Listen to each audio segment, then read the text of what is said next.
So what I'm doing is installing heat trace on my 3/4 poly water line running into my cabin.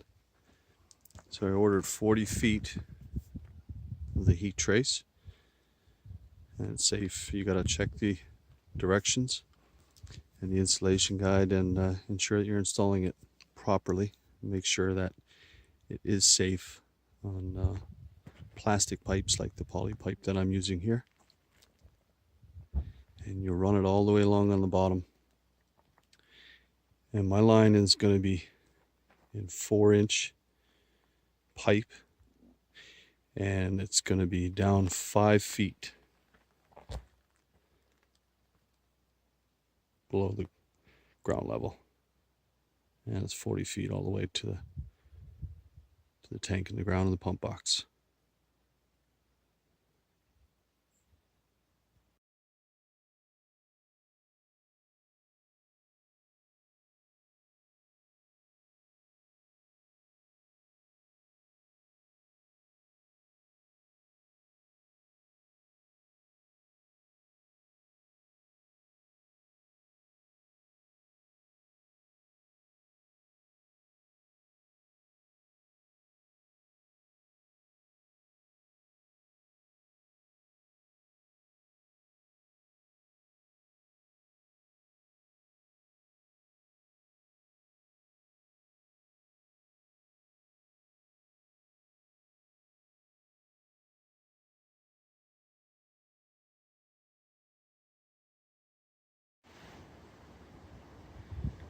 So essentially what I had to do here was put the water line much deeper in the ground to go below the frost line.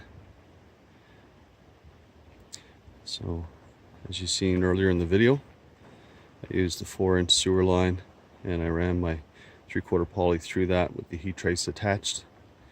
And I can plug it in down there in the pump box next to the water tank if I do get a freeze up. It generally only takes less than 30 minutes. All depends on the distance. It needs to thaw it out. So it's completely buried now, and if I ever need to change out the water line in the future, which could be 10 years, 20 years, or 30 years down the road, at least you don't have to dig up the ground like I did with an excavator. You can just attach your new line down on that end and haul it all the way up through in the access point in the cabin. I use a small machine here.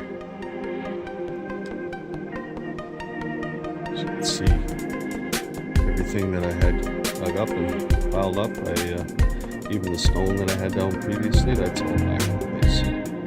Just a few hours work. As always, take care.